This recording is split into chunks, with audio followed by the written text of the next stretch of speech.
ठीक समझ सकें, इसका नाम विवेक है। और ऐसा विवेक सत्संग में आकर के ही प्राप्त होता है। बिना सत्संग के विवेक की प्राप्ति नहीं हो सकती। बिनु सत्संग विवेक न होई। बात समझ में आ गई। बिना सत्संग के विवेक नहीं होगा तो फिर सत्संग कैसे होगा? तो गोस्वामी जी कहते हैं कि राम कृपा बिनु सुलभ न सोई। जब तक भगवान की कृपा नहीं होगी तब तक सत्संग नहीं मिलेगा। और जीवन में सत्संग मिल रहा है तो समझ लो भगवान की कृपा आपके ऊपर हो चुकी है। भगवान की कृपा का यही परिणाम है कि आप सत्संग में पहुंच रहे हैं, आ रहे हैं। नहीं तो लोग तो बहुत हैं, लेकिन किसको फुर्सत है सत्संग में आने की? और सत्संग में जाने पर आई,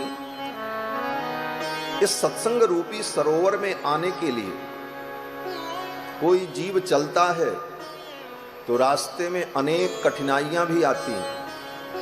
यही सर आवत अति कठिनाई। और अगर आप आ गए तो समझ लो राम जी की कृपा से आ गए। राम कृपा बिनु आई न जाई।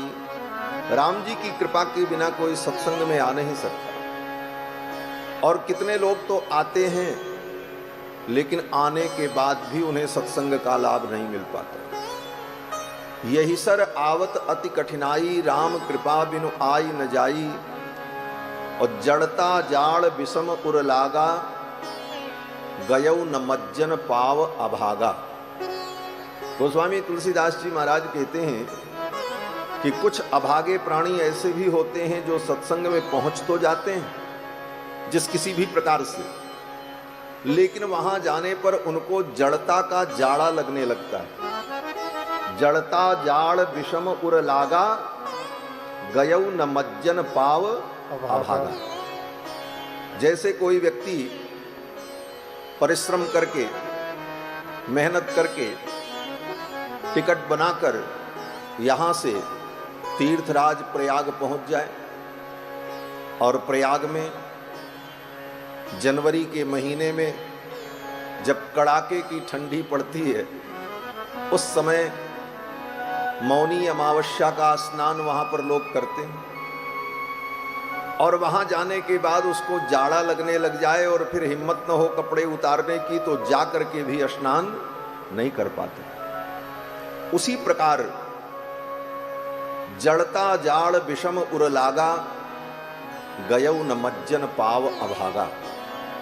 जो अभागे प्राणी हैं वो सत्संग रूपी सरोवर तक पहुंच तो जाते हैं, लेकिन अज्ञान का जाड़ा उनको इतना पकड़ लेता है कि उनका मन उसमें डूब नहीं पाता, डुबकी नहीं लगाता।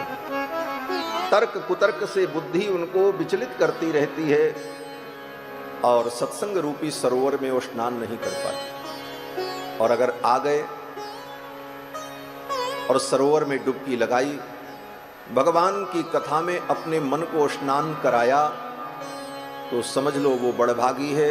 भगवान की उसके ऊपर प्रत्यक्ष कृपा बरस रही है। यही कृपा का परिणाम है।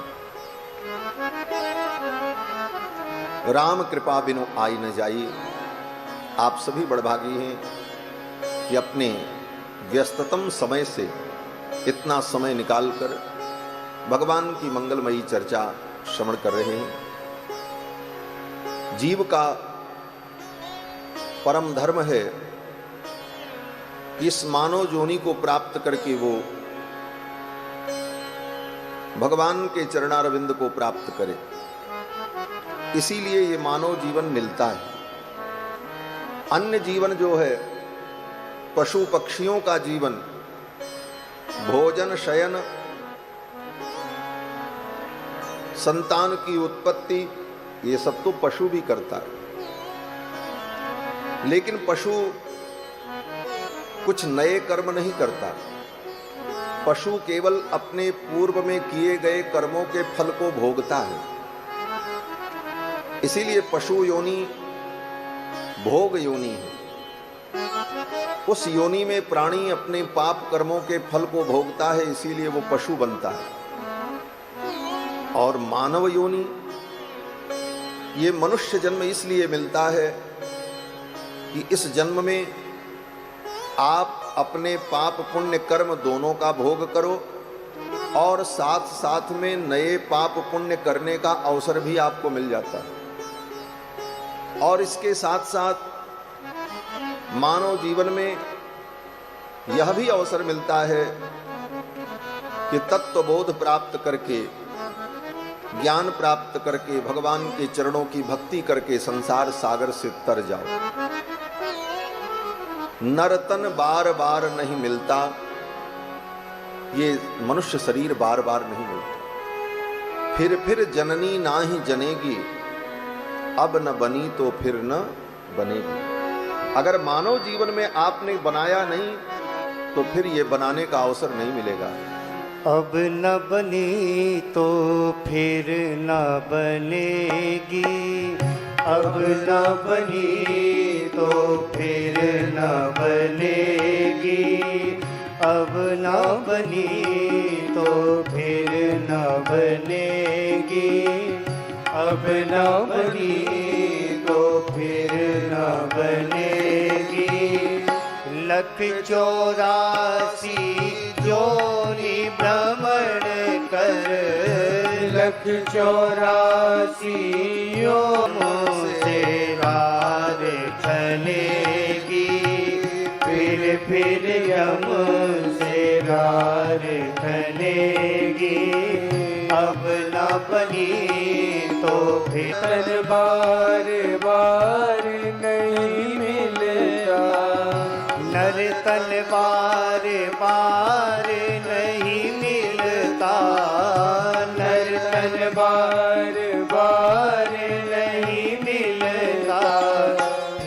फिर जननी नाही जनेगी, फिर जननी नाही जनेगी। अब न बनी तो फिर न बनेगी, अब न बनी तो फिर न बनेगी। कहते हैं ये संसार अनित्य है, ये नित्य नहीं है। आज तुम्हें दिख रहा है और कब आंख बंद हो जाए सब छूट जाएगा, एक क्षण में सब कुछ छूट जाएगा। ऐसी स्थिति में अपने मन को, अपने चित्त को भगवान के चरणों में हम लगा लें, यही मानव जीवन का परम फल है। मनुष्य जीवन प्राप्त करने का यही परम उद्देश्य है। भगवान के चरणों की भक्ति हमें प्राप्त हो, और भगवान तो भक्ति से ही प्रसन्न होते। भक्त्या तुष्यति केवलम न च गुणैः, भक्ति प्रियो माधवः। भगवान भक्ति से प्रसन्न होते। भक्ति का मतलब प्रेम, निस्वार्थ प्रेम, स्वार्थ रहित प्रेम, उसी को भक्ति कहते हैं। और बाकी जो भक्ति है बोले वो तो स्वार्थ वाली है। महाराज मंदिर में गए, 2 पैसे का फूल, फोकट का पानी भगवान के ऊपर चढ़ाया और कहा महाराज हमारा ये काम करो, करोड़ों का काम भगवान से मांगा। तो ये भक्ति नहीं है, ये व्यापार है। इसको व्यापार कहा है। भगवान से व्यापार मत करो, भगवान से तो प्यार करो। प्यार में समर्पण होता है और व्यापार में लेन देन होती है। इसीलिए श्रीमद् भागवत महापुराण में जब